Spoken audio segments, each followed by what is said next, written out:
Welcome back, students, to another episode of Pardon the Interruption. This is very exciting because today we are going to be launching Unit 3. Unit 3 flies by in just a couple of days. It's a little bit like the weekend trip, the weekend getaway of CWC, but yet probably the one that's going to leave us with the most memories and lasting impressions. Any advice, Sam, as we get started? Well, I will say Unit 3 flies by real quick. It's shorter than the other units. So my biggest piece of advice would be, as you're going through the museums and the films, take notes as you go. Pay attention to the study guide, what the terms are, so that as you're going through it, you can do that. And then also look at the essay theme questions before you start going into this stuff. Start looking for potential sources, potential things you can pull to help answer those questions. Basically, even though it's going fast, if you take your time as you're going through the material and are collecting things, not just to get the assignments done, but for the vocabulary terms, for the essays, you'll actually realize that when we get to the test, which will come really quick, you're already more prepared for it. So you're going to feel this need to want to rush through this, but take your time as you're going through it. And then it's sort of like measure twice, cut once, like take your time going through it and you won't make as many mistakes. Do you guys have any thoughts on Unit 3? Yeah, I think in some ways it's easier. Like it doesn't, this is basically a pretty quick class. It's 5 weeks, but Unit 1 is 2 weeks long, and it can seem by the time you get to the test, it's been a couple weeks since you were in Athens in the 5th century BC, and you're struggling to remember that on top of everything else.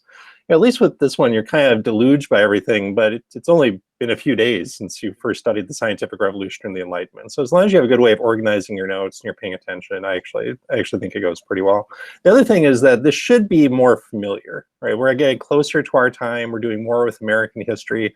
The last museum even goes briefly into the 20th century. So you might actually start seeing a little bit or hearing echoes of things you've heard in other classes, like US history classes or maybe World Civ classes or something. And at the same time, I guess I'm just going to jump in with like the one practical piece, which is whenever we're almost at the end of something, we tend to just kind of, naturally, it's like we're getting busier. We're looking forward to the end. So like a strong finish is really important as it relates to Unit 3, and especially, and we'll talk more about this in the next webisode, but like it's important to take seriously the assignments that come in those last few days, because you're going to be completing something that we call the exit interview. And sometimes there's a tendency to just try to like get that done, check the box, get it out the door. But it's actually, in some respects, one of the most important assignments because it causes us to pause, reflect on the whole, and put all the pieces together. Again, kind of like you're composing the photo memory album of the trip as a whole. And we want to take just as much time with that as we did, other components of what we've been studying. That's amazing. You've clearly met my mom, Amy, because she sits with every trip. Okay. So one of the big things that we're going to be looking at in Unit 3, and we've been looking at, is the Scientific Revolution. Chris, if you had to pick just one Scientific Revolution reading that you want students to really master, which is it, and why is it Galileo? There's so many we could talk about here. Someone's been on Twitter clearly and writing the script. I think Galileo is actually maybe the one reading that resonates the most with the most of our students, partly because we do have a fair number of science majors taking this class. I think once they get here, like their ears perk up a little bit, and Galileo gives you a way in the midst of a West that's been shaped by the Scientific Revolution to be a Christian who is also a scientist. Right. I tell this story a lot, so I need to retire it soon. But a few years ago, we had an honors talk by a Nobel laureate, a physicist named William Phillips, I think. And he got this question, like, how do you reconcile faith and reason, science and religion? Because that's a tension for so many of our students, right? And he gave a kind of Galileo-like answer to say, well, there are different kinds of questions, different kinds of authorities, different kinds of sources of evidence, different kinds of methods. And it's all under God. I mean, it all leads back to God, but they are different from each other. You don't answer a theological question using the scientific method, using sense experience, using the kind of experimentation we associate with the natural sciences. But you also don't answer a biological question or a geological question using the methods of theology, right? Theology might be the queen of the sciences, but you wouldn't trust a theologian to figure out anatomy for you, right? Any more than you think he says you trust a king to do surgery for you. And so this is not the only possible answer. And so one thing we're trying to give you is a variety of scientists and Christians wrestling with this question. But I think this does tend to resonate with a lot of our students. And so we certainly want you to be able to give that answer, even if it's not the one you stick with. And I think it at least then sets up a contrast with other people, like, say, Descartes, who's got a very different approach to this problem. So Sam and I, in just a moment, are going to be playing Make the Case, and we'll talk more about a very famous scientific revolutionary, Isaac Newton. But we don't want to leave Amy out of all the fun. So Dr. Poppinga, make the case that the Enlightenment is the most important time period we cover in this course. I think we made you do this with the Renaissance a webisode or two ago. I know, that's always, I'm the sweeper who comes in. And again, it's like I get to be the one that pulls out the album, right? So as I reflect on our vacation through the Enlightenment, it occurs to me as I come to the end that I have more pages here in my vacation memory book. Why is that? Because we are still living in the Enlightenment. So we are still living we haven't sort of abandoned. I'm going to get to how we've started to question in a minute, but we have not abandoned the sort of core themes, principles, ways of being, ways of going about, to your point of what you just made, sort of problem solving and how we approach certain problems with certain methods, but at the same time, we can find the ways in which they aren't separate from others. We're still doing that. Like, we're not going to, we are going to hopefully do our due diligence with beginning to critique certain types of viewpoints that come out in the Enlightenment that are inherently racist, inherently unfair, especially as it relates to race as well as gender. At the same time, we're not here debating the principles of truth that get discovered during the scientific revolution. We're not like, oh, hey, remember when we all thought gravity mattered? Ha, ha, ha. No, like, we're still, I'm going to give somebody a little bit of a help here for Make the Case. We're still mic dropping. The mic drops because of gravity. So the notion of considering things like human potential, the importance of education, how do we think about virtue? How is virtue not just something that needs to be defined at like an individual level, but how does that get played out at a societal level, and what makes for the best form of government?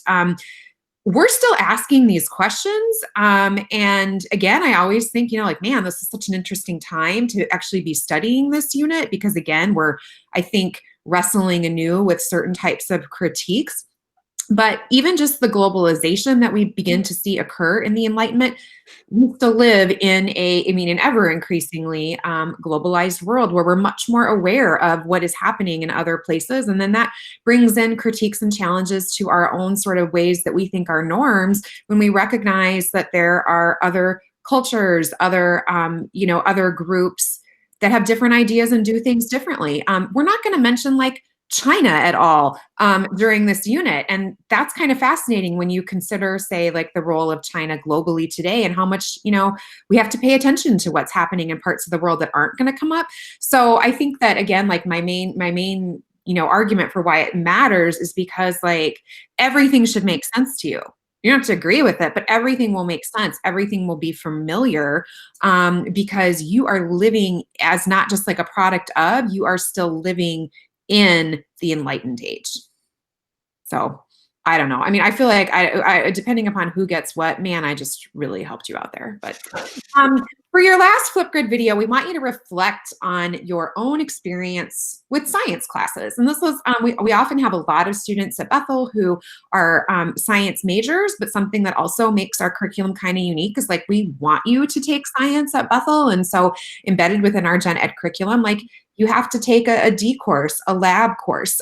You take what's called a K course, which is your science and technology credit, which isn't necessarily so much like specific science skill sets, but exploring issues that relate to the different fields within science. So we want to hear about your own experiences with those types of classes, and this will be due tomorrow, Wednesday, July 22nd at 10 a.m.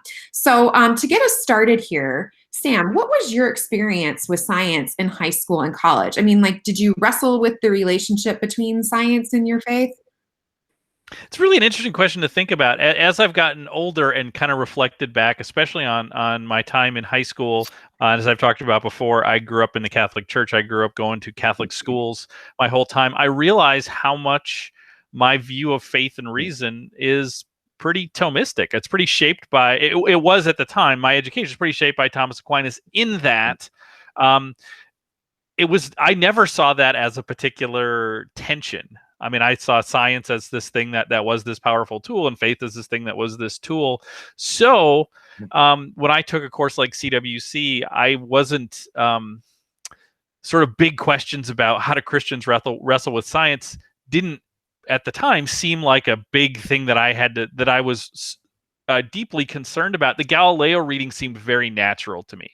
How Galileo thinks about that was, I guess, probably the education, the Christian education I grew up with was sort of shaped by that. Now, as I've gotten older, I'm really drawn to someone like Pascal, because Pascal is not a Christian who's afraid of science and reason, but he is not afraid of it as in like we need to keep our faith pure, but instead he embraces those things, but he's afraid of it getting too big and sort of swallowing up faith. So what Pascal is interested in is saying, well, let's think about the shortcomings of science, the shortcomings of reason. What are the things that happen if science and reason sort of swallow up faith as a whole? I mean, if we look at Descartes is moving in that direction, and Pascal is saying, no, that's really there's problems with that. I mean, especially if you look at that Pascal reading, he talks about the things that science or reason can't know, right? Reason has some shortcomings, but he also then talks about, if you get further into that reading, don't just stop at the first half of that reading. In the back half, he talks about the importance of knowing our own sinfulness, knowing our own misery, knowing the fact that our reason, our science has these moments when it sort of pulls up short of knowledge, and that we need to know our misery, we need to know our need for grace, and Pascal says that's this essential thing. So as I've gotten older, I've been drawn more and more to sort of thinking about the limitations of science as a way of knowing and science as a way of understanding the world. Now, we're all people who are in the humanities, so we're here talking about our experiences with the sciences, things like that. I know a lot of our students are in science majors. We're all in the humanities.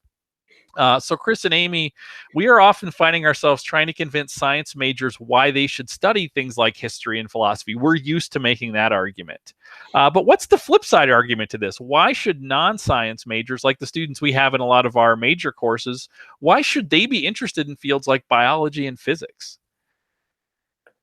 Yeah, I think through my list of students for CWC this summer even, I've got people who are focusing on physics and chemistry, but most of them are doing non-science fields. So social work and education and communications and graphic design and history, right? So I guess the one thing I would say, and I have to admit, I did a lot of science in high school. I actually worked in my dad's medical research lab, and I took one biology class, and that was it. And I, in retrospect, wish I had done more with science, because one thing that I take away from science is the rigor of the method. And even if you don't end up spending your life doing that kind of discipline, you're not going to study biology the rest of your life, but the method of how do you ask a good question? How do you frame a hypothesis? How do you test that? How do you gather evidence? How do you catalog it? How do you analyze it? How do you design experiments? How do you change experiments? How do you think about variables? And then actually one thing that strikes me more and more is that scientists never do this purely as individuals. Like one legacy of the Enlightenment is this notion like we're all these atomized individuals. You heard Dr. Ritchie in the museum talk about this, the dangers. The Enlightenment tempts us to think we can be removed from society. Scientists are all part of this rather remarkable society of people who argue, who fight, who are jealous of each other, but they're also in a sense striving together to try to get closer and closer to the truth. And they're building on the work of other people. And even if they disagree, they're working together in a sense. And that's something that I think is pretty powerful when done well. And that's something I take away from science. Yeah, and I think that, I mean, I agree with everything that you said, especially even just the personal piece of feeling like I didn't take enough science. Like, I mean, I actually grew up with a mother who was a biology teacher, and maybe just because it's normal to be like, that's what my mom does, so I don't have any interest in that, and kind of viewing science, unfortunately, as, again, very siloed. Like, I study these things, and this is how I like, or what I find compelling, and thus I'm not as interested in pursuing scientific inquiry and study. But, you know, in addition to what you said about just sort of the collegiality that sort of inherently exists in scientific inquiry, For me, as a scholar, what's really drawn me to science is the ways in which science is actually very equalizing, and I hope that the trend hopefully will continue, that when we use scientific method to prove certain things as it relates to, I'll just super quick use the example of understanding like climate change and the environment, that actually data has a way to change hearts and minds when persuasive sort of personal emotional argument do not. And I say that not just like from one particular position, but also from the position of having been changed by that. So what I so appreciate, to your point, Chris, about like just sort of the rigor of scientific process at arriving at certain types of conclusions, is the ways in which they have contributed to dispelling and working against certain types of claims about differences between groups of people. I think the power that has as data then gets utilized to be able to make like broader legislative decisions. So for me, that's been something I've loved about teaching a class that actually kind of connects science and the field of environmental studies and environmental science with history, is also the ways in which they work together to help us always get better context, which is always the goal of history. It's like, it's what I love about, to throw back to your comments about Galileo. This is an amazing reading, this letter that he writes. It has resonance today, but man, is it so much more powerful when we look at the context. Like, why is he making this argument? Like, what's happening in his society that is causing him to write this? And so when those two things come together, it's just so powerful. And that, I think, is actually like the beauty of Bethel. It's the beauty of the liberal arts, is that it combines history and science and doesn't see them as siloed. So I hope that's an experience that you students will have, those of you who've already been at Bethel for a long time, but those that are maybe just starting out, is that it's like, you should always be making these types of connections. They're actually not hard to find. So. Okay, so we've come to the end of the first segment. Amy has to run off to a prior engagement, but Sam and I will be back in just a moment to play Make the Case and look back at the Scientific Revolution and the Enlightenment a little bit more.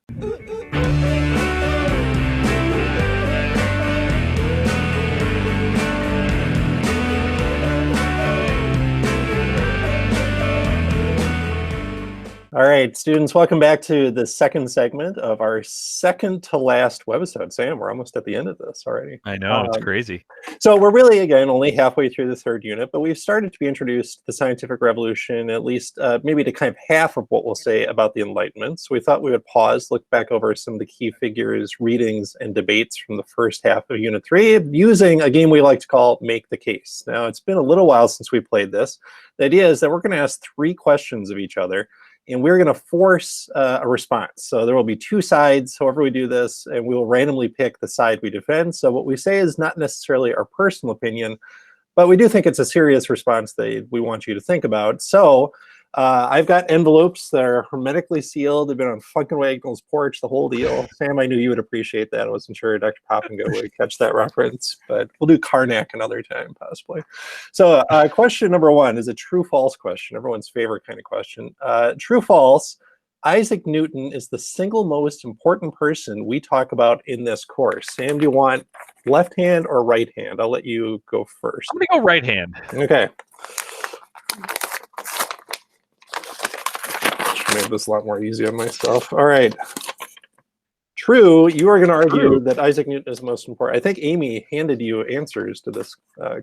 Yes, and I will say, though, this is a tough argument to make, because basically you get the field. You get every other person that we talk about, even like tangentially. Tiger Woods in 2005. Yeah. Right, and I get Isaac Newton. But why... There are people who've made the case that he's the most important single figure, if we're looking at the last 2,000 years, or, kind of the scope of this course, or at Western history. And the reason that you can make the case that he has to do with thinking about how infrequent in Western history are real paradigm shifts, when there is a fundamental change in the way people understand reality, understand the world. I mean, we talk about a kind of a slowish paradigm shift when we talk about the ancient world, and we talk about Plato and Aristotle and this shift from mythos to logos, right? Like that's a paradigm shift. But we don't even locate that in a person. Like there's this sort of, in this moment, there are, we see the rise of philosophy. You could talk about Socrates, but you could also talk about Plato, Aristotle. In the Enlightenment, or I should say in the Scientific Revolution leading up to the Enlightenment, we have another paradigm shift. And again, there are lots of people involved with this. But really, this shift happens. It's almost like a crack in the old paradigm, and that happens in 1687 when Newton publishes his Principia. One of my favorite teachers when I was a student at Bethel was a guy named Neil Lettinga, who was a European historian. And when he talked about Newton, he was trying to sell this idea to students. He was saying, like, the way you need to understand Newton is that what Newton does with these natural laws that he uncovers and that he publishes is that he explained how everything works, which is a bold statement. But if you think about it, part of Newton's ideas is in that paradigm shift was he was saying all of this is matter. All of this is material. It's all matter. And then he went on to explain how all matter interacts with each other. So it is not incorrect to say he sort of explained how everything works.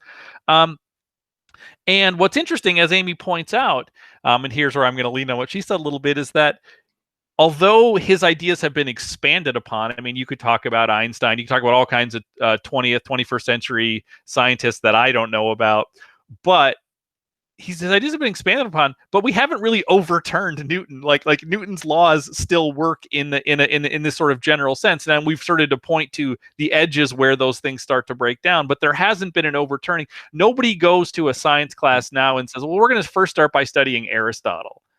But they do still say we need to study Newton. We need to study Newton, and then we're going to start to see where that breaks down. So his idea, that paradigm shift that happened 500 years ago is still kind of in place, right? So he is unbelievably important, and I think without Newton to sort of make that move, right? Like that shift doesn't happen. It doesn't happen in the way that it does. So he's a unique person of genius, alive at a unique period of time. Chris, tell me why I'm wrong. Boy, it's hard because even the first couple things that come to mind are flawed. Like, one thing I want to admit is I know, Sam, you sometimes use the analogy of CWC is like looking in a distant mirror, right? We see these kind of like the reflections, we don't quite make them out. Well, once we get to Newton and the Enlightenment that comes out of Newton, it's like taking a selfie. Like maybe it's a little bit out of focus, but we recognize ourselves in this moment. And like, even if I want to critique, I want to point out some of the dangers that come with this. And we'll see more of the problems of the Scientific Revolution and Enlightenment as we go. Like, it still means he's significant because he launched us on a dangerous path, right? Now, if I knew more about physics, I would talk about Albert Einstein right now and say that those edges maybe are more significant than you're making them sound, and that the relativistic theories are overturning or at least questioning Newtonian physics. But I don't actually know enough about Einstein to do that, so I'll make these two arguments instead. The first thing I'll say is that it would be different if this course, as the question is framed, was just a Western Civ course. I think it would be a very hard to argue against Newton at that point because his impact is not limited just to physics or to math, right? It does then extend into political science and economics and everything else. But when you add the Christianity part, then you've got to say that somehow he is more important than Jesus is, or theologians like the Apostle Paul or Augustine or Aquinas or Luther we're going to hear from in a moment. And I know that there are more books about theology at Newton's library than anything else, but that is not his actual legacy. And I'm not convinced that his view of the world has actually overturned religion as much as maybe some people thought in the 18th century. And so if Christianity is kind of at that level in this course, or for that matter, if Islam is at that level, and we think about the importance of Muhammad, I'm not quite sure Newton rises. But here's the other thing. Let me go back to what Amy said in helping set you up to make the case. I think Amy's right. I think there's a lot of power in data and in theory in explaining things. But think about how people have reacted to public health authorities during COVID. I think there's a fair amount of science denialism that's still in society. I'm not actually sure science has had the explanatory power that we think it has. Maybe we feel like it should have that kind of power. I think humans have been pretty durable since 1687 in having other ways of explaining the universe. Even if there are scientific authorities and rigorous scientific methods to offer better answers, they don't always hold up in people's hearts and minds. And the problem is, I'm not sure I can give you like a single individual then to set, in conflict with Newton, but it does throw a little bit of water on this notion that God said, "Let Newton be, and all was light." Alexander's Pope's famous aphorism. So maybe I just wanted to say, let's be a little cautious to think like science has won with Newton. I think maybe we're going to have to complicate that a little bit. And then one thing we'll definitely see as we get into the next film, science can be abused pretty badly. That kind of authority can be used to make some pretty terrible claims as well. And that still, I guess, underscores the importance of Newton, but it should make us a little bit less comfortable with his importance. Okay, so that's number one. Okay, that was true or false. Let's do some role playing, Sam. I know both of us enjoy this. One of us is going to be Martin Luther. The other will be Ignatius Loyola. How about we do Luther first, chronologically, so whoever that is. If we showed you Ben Franklin's list of 5 essential religious beliefs from his famous autobiography, remember he says he grew up Presbyterian, but no, doesn't do that, but he has 5 essential religious beliefs. What belief, if you're Luther or Loyola, would upset you most by its omission? Franklin does say these 5 things, but he leaves out a lot of other things. So which would upset you more? So again, Sam, you want right or left hand? I'll take the right again. Okay. So that gives you, I really sealed this one. Okay, you are Ignatius Loyola, which means I'll go first to make Martin Luther's submission. So if I'm Martin Luther, I'll say, well, Ben Franklin, it is fantastic that you believe that God exists. Wonderful. That he governs the world by his providence, that you believe that there's an afterlife. But here's the thing. You've got this notion that the most acceptable way of serving God is to do good in this world. And you know what you're not thinking about, Ben Franklin? We don't do good. Ben Franklin goes on to try something called the virtues experiment, where I forget if it's for a week or a month at a time, but he has this list of like 14 or 15 virtues, and he decides to make himself more virtuous. Think back to Aristotle, saying that we can kind of practice our way, habituate our way towards moderation, wisdom, prudence, all these things. And it fails. Franklin discovers it's actually very difficult to do that. And Luther would sit there saying, well, of course, this is what I did in the monastery. I thought I could like discipline myself towards holiness. And I just drew myself further and further away from God because guess what? Sin is real. It is wired into us. Augustine was right. Original sin is a reality. And we can't do anything about that on our own. And so what's missing from the list is not just a conviction about the reality of sin and how it does lead to that defect that Pascal talks about, but our need then for grace, right? There's no sense that there is grace in Franklin's worldview. He doesn't talk about the idea of unmerited forgiveness or the transformative power of faith, this busy, living, active thing that shapes us from the inside out, not in our own power and decision, but by God's decision and power. I think that's what would definitely bother Luther the most about Franklin's list. He's a theist who believes that we're supposed to do good, but he doesn't realize that's going to fail and that God actually is going to do something about that. What would Loyola say? So here's the best part about getting Loyola in this is I'm sort of picturing Franklin sitting in front of us. We're sitting next to each other across the table from him. And as Luther's talking, Loyola's just sort of nodding his head. Yes, you're absolutely right, Martin Luther. But then while Loyola makes his argument, I need you to imagine me as Loyola constantly giving side eye to Martin Luther, because everything I'm saying to Franklin, I'm also going to say to Luther, because here's the thing that Franklin dismisses.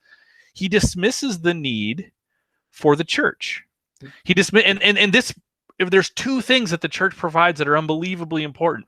The church provides a kind of spiritual authority to help people understand those things you were just talking about, right? To understand human sinfulness and the need for God's grace. If you pay attention to what Franklin is saying, he's dismissing the church because it's talking about those things. So Loyola would say, yes, we need the church to do that, to be this authority, to help us interpret Scripture, to help us think about the things going on inside of us. So we need the church for that, and we need the church to unify the body of believers, to bring us together. And Franklin sort of sees this as this thing you do on your own. Again, side eye to Martin Luther, right? Like this is the problem. Like we need the church, we need the body of Christ as this united, unified thing. And I think Loyola would agree with everything Luther said, but would also say you too quickly dismiss this idea. Even when he's talking about as you get further in that reading, when he's talking about George Whitefield, and he's like, I don't understand, he's talking about these people, about how awful they are, but they're drawn to it. And he, and it's like, yes, we need the church to do this as well. The church plays this important function. It's not just this social club that people go to on Sunday mornings and that he can do this on his own. This is something which happens in community. Yeah, I'm really glad you said it. And so here, I'm gonna bolster your argument. I don't care if I lose this one, because I want students to see there's a connection here. Like, we could very easily do like a Luther-Franklin connection, because Ben Franklin is just being a good Protestant here. It takes him out of a Reformed church, the Presbyterian church, but he is simply trying to say, my conscience is captive to the Word of God. Now, he doesn't find the Word of God in Scripture in the way that Luther would want him to. He finds it in experience. He finds it in his version of a kind of empirical analysis of, here are these beliefs that lots of religions hold in good faith. Let's think about which ones hold up, right? But that's him trying to be conscientious, not simply doing what tradition tells him to do, not what a church authority tells him to do, but to be a good Protestant. In this case, he just protests his way out of a church, right? But I think that's really important. We don't forget the Reformation, because that shapes the Scientific Revolution. Think about Galileo doing his thing in the midst of religious war and strife. But the Enlightenment has been shaped by Protestantism too. And actually, I think that leads us pretty well, Sam, into our third thing, because we're going to start with one of our latest readings, Immanuel Kant, who is a German Lutheran and an Enlightenment philosopher. In 1785, writes an essay called What is Enlightenment? Kind of at the end of this process, he tries to look back and think, well, what's been going on here? And he says the Enlightenment is man's emergence from his self-imposed immaturity. It's daring to know, sapere aude. But he says that there are two big obstacles to that kind of dare to know enlightenment: cowardice and laziness. So we're going to make which is the bigger obstacle to enlightenment, if it's this emergence from self-imposed immaturity, cowardice or laziness. Do you want right hand again? Give me the left for this one. Throwing me a curveball. Switching it up on you. All right. Keeping you honest. That's right. I was sitting on a pitch and you just, okay. You are going to take cowardice. Go for it. Oh, okay. Now I will, and I'll go first with this. This is sort of a tough one to tease out, because I feel like if we're taking this seriously, I think the cowardice and laziness are their best friends in this. They're hand in hand. But here's what I would say about cowardice. Right? Exactly. Yeah. Here's what I say about this is cowardice is deeply rooted in human nature. So I think this does reflect us talking to Franklin before, because there is this thing of like, okay, let's think about human nature a little bit here. And so if we want to say human sinfulness, we can, but we can just say human nature, because I think there is this thing deep in us that is afraid to do exactly what Franklin and Luther were doing, which is to stand out.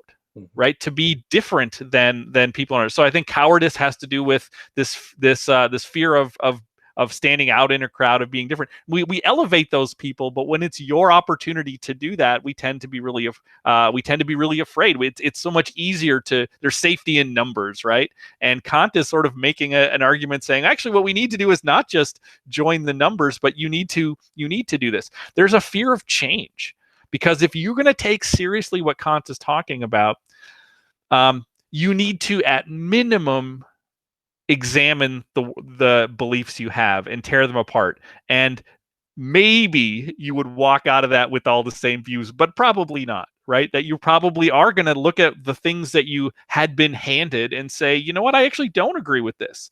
So if you're going to take Kant seriously, you have to change. You have to face this fear of change. There's a fear of taking a stand. And what I mean by that is sort of, once you come to a belief, you have to put your flag in the ground then. And it doesn't matter who's around you. This is tied to that fear of standing out. You need to say, this is what I believe, right? And then once you take a stand, now you have one more fear, which is, what if you're wrong? There's the fear of being wrong, right? If you're part of a big group, you can always then cast the blame back on, well, this is what the pastor told me, or this is what the doctor told me. So if I'm wrong, I'm not really wrong. If you're doing all the things that Kant is talking about, you need to deal with all four of those fears. So I actually think cowardice is a huge piece of this. Chris, tell me about laziness.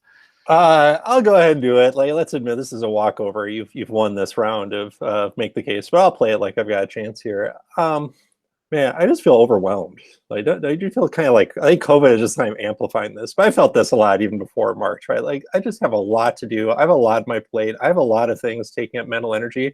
And I'm supposed to do what you just suggested and question every one of my beliefs. Like, that was a bad idea. It sounded like to me when Descartes said to doubt everything. And now here Kant is calling me a coward and a lazy coward. Well, you know what? I'm not, you can call it laziness. I'm just like, I've only got so much mental energy to devote. I kind of want to trust these authority figures, right? To say, what should I do to take care of my health? I'll trust the doctor. I'll trust Anthony Fauci about that. That seems like a good idea. I mean, isn't Enlightenment telling me to trust experts because they followed rigorous methods? I feel like I'm actually questioning Kant here. What I'm trying to say is that it's pretty natural, actually, to be what he views as lazy, and to say maybe you shouldn't have to make all these decisions yourself, ask all these questions yourself. And so I feel like partly he's being unfair. So like maybe most of us are not actually fairly upper class, privileged philosophers who can take walks around lakes and just muse on these things all the time. Most of us have jobs and kids and responsibilities. But I do think there is a kind of laziness here. And I mean, I think why is this class viewed as a difficult class by so many students?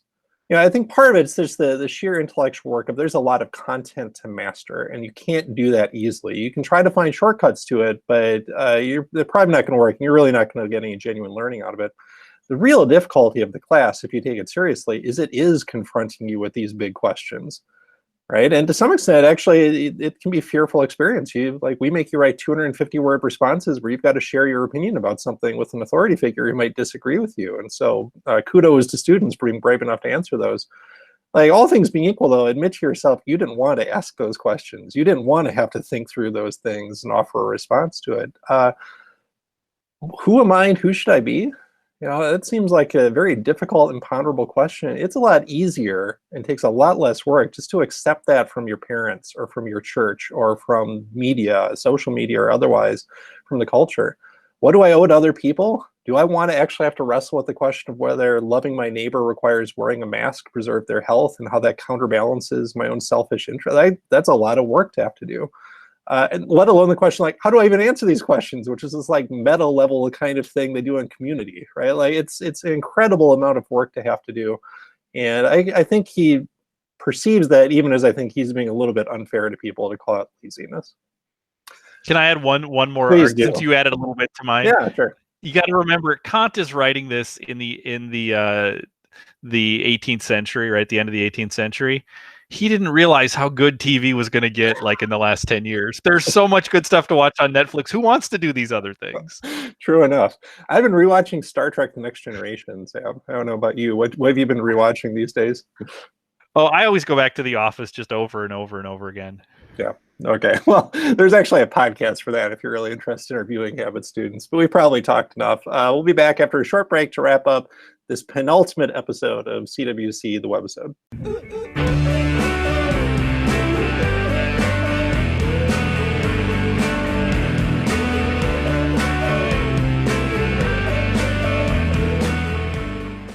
It's happy time. Chris, happy birthday to actor Josh Hartnett. The St. Paul native is 41 years old today. So I want to know, Chris, and I want to know who your favorite Minnesota-born celebrity is, but I want to point out to everyone that this is not a shameless Lindbergh book pitch because he was born in Detroit, so he's not a Minnesota-born celebrity. Chris, who's your favorite Minnesota-born celebrity? Foiled. Well, if you had asked Chris, the college student, this question, he very quickly would have said Winona Ryder.